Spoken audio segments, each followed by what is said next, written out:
For another production of Schlop. This one's going to be like 5 minutes long because I have to be out. That fell over. There's a stick in the room now. Cool stick though.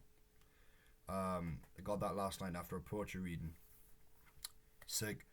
I felt nothing but motivation going from that. It was as the women were reading out the poetry. I was just getting big inspiration. You know, I wrote a couple of poems. Where's my phone? Fuck it, why not? Why not? Because why would I be embarrassed about this when it's a first draft and so on? This was about madness, by the way. This is about when I was a kid. There was a guy in the window who took a photo of us, and I was like in my boxers, and like there was always a question in my mind of whether or not this was perverse or if it was just, because to me at the time he was older, but when I look back now I can see he was just a child as well, like really.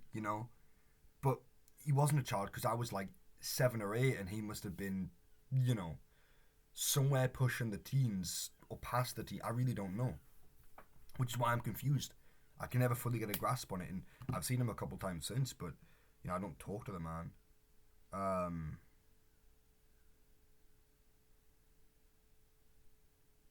okay, the student loans company have just sent us an email about repaying student loans. Couldn't give a shit. Um, here's the poem. There's no title yet. Just said poem about, and the name of the guy. I'm not gonna chuck his name out there because I'm still a bit confused about it all. You wipe the blood off the blade. Snap the photo taken. That smile on his face. Why was I in my boxers? Thank you, ma'am, for shouting. I seldom think about it now, but every now and again, I remember the time you took it. Do you still have it? Do you still have it? Genuinely, towards the end, I was in the room and they had just finished it up, so I was like, "Quick, get a quick one out." And yeah, I think what they were talking about was some really personal stuff. There was a I'll just show it off. Okay, nice one. Snagged on a red thread, Jasmine Linklater. Read this poem. It's really cool. It's definitely out there, and it's definitely not my thing. But then it somehow became my thing because it has COD zombies. The mention of COD zombies to me just made me go mad. I was like, no way, in a poem, And I think what it did for me was like there was connections between the Iraq, the second Gulf, and Palestine today, and I hate war. I'm a human like everybody else, and I think I'm in a privileged position to hate war, where I'm not on the front lines or something happens, I don't have to be on the front lines. I can say no. I think other people don't have that option, especially when they're being invaded, like Ukraine. Um, I think there's civilians like in Iran and Palestine who just find themselves in like really fucked up situations, and it was a weird thing to feel that connection between people because there was a mention of my childhood in a poem about a war that happened in my childhood and a connection to a war that's happening right now, and it just felt really nice. And even though the poet, she said that she felt like it was useless to read this out, um, I thought it was the complete opposite. I think sometimes all you have is poetry, which sounds ridiculous, but sometimes all you've got is your art, especially when you don't got money, especially when you don't got physical strength or like much like that. For a lot of people in the world, their art is the only way to express. And never stop, never stop writing, never stop painting, never stop whatever it is you do, man. Your scat jazz or your is scat or is it scaz? I don't know. Scat is a certain thing, but whatever it is you've got, your spoken word poetry. Find your thing, I guess, and express yourself through it because, I've definitely grown through this. I think I ended up going through different cultures of things, which was like initially, biker and like you don't really give a fuck about anybody else, and that's it, right? You just don't give a fuck about anybody else but yourself, and it's about how the art makes you feel. And then going into a church and stuff, I think there was a level of expression which was certain things we don't interact with because they have a danger to our so-called spiritual presence on the world, and to that I felt a little bit disconnected. I was like, I might be a Christian, but I want to read about lesbian poetry because I want to understand what people feel and think. Like Jackie K's Trumpet.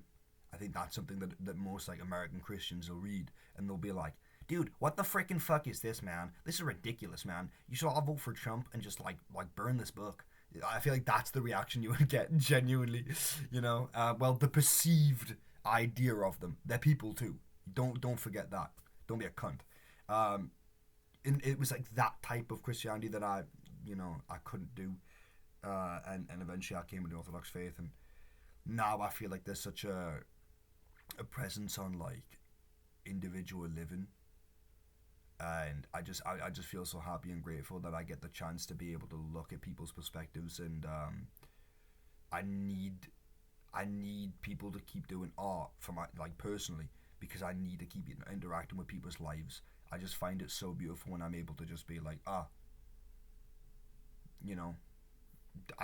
through this work I get a peep into your heart that I never could, because we live miles away from each other. We discuss different things. We're in different lines of work, but really we're not, because we're linked by this poetry. We're literally linked, and that's what I love about it. Is sometimes people don't really have a link. We're just humans. That should be enough of a link, but sometimes it just isn't to people, and that's the shame of it all. So the fact that we can be poets together, the fact that we can be writers together, the fact that we can be artists together, the fact that we can express together and then be like, oh, I know you got a brain, I know you got a heart, I know you got a liver and a pancreas and all that. It might not work too well, but we've got each other, and I know you got this, and I can connect to you through this. So yeah, never stop trying to connect with people, especially through art. It's a wonderful thing. I don't know if I love just paintings of cocks. That's where I'm like, not my type of thing. But then again, I don't know. I don't know if art goes away when we go to heaven. That's something that I grapple with.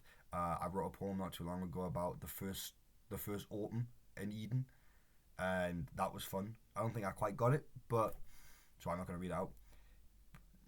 Like the idea of will there be an autumn or a winter in heaven, or is it just going to be summer all the time? That was something that I was like, well, that's a hard thing to grapple with, because if you're going to say to me that all art goes and then all of the fall goes, and these are things that we like. I love fall. I don't really want to see fall go.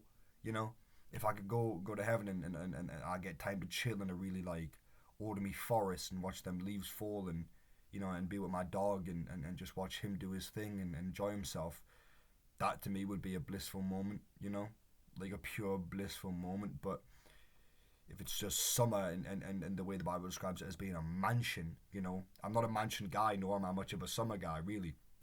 That's a lie, I love the summer. But you know what I mean, like, I'm not the type of guy who wants it to be summer 24/7. I'm not in Magaluf getting pissed on Ibiza or anything. So, these are, like, concepts that we as humans, we get to go through, and we get to think about, and we get the privilege together to go through it. And this is going to be a 10-minute video. It is what it is. Sax class at 2. The bus comes at like 6 minutes past. I'm breaking it because it's just past 1:45. I gotta get dressed. No, I'm not getting a shower.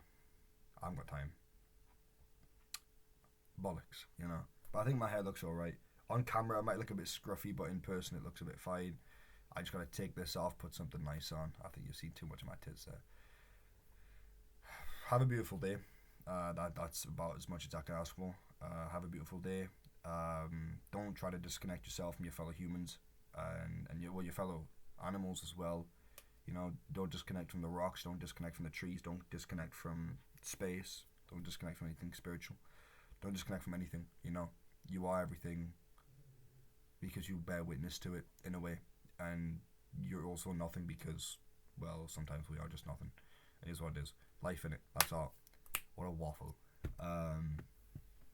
Fuck me. It's a sunny day though. Sunny day, but it doesn't seem so sunny. It's a bit grey in the clouds, but they're actually blue. It's a bit of a headbang.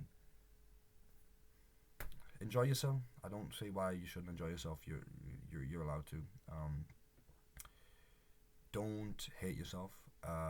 Actually, Jean-Paul Sartre has a quote of like, if you feel lonely when you're alone, you're not in good company. Like yourself. Learn to like yourself. There's nothing really to dislike about yourself. You can have actions and things where you're like, you know what, I disagree. I should try to be better. But as a person, look in your heart and be like, okay, what do I hold so dear? And okay, that's cool. I'm me. I'm just me in it. What a waffle. What a waffle.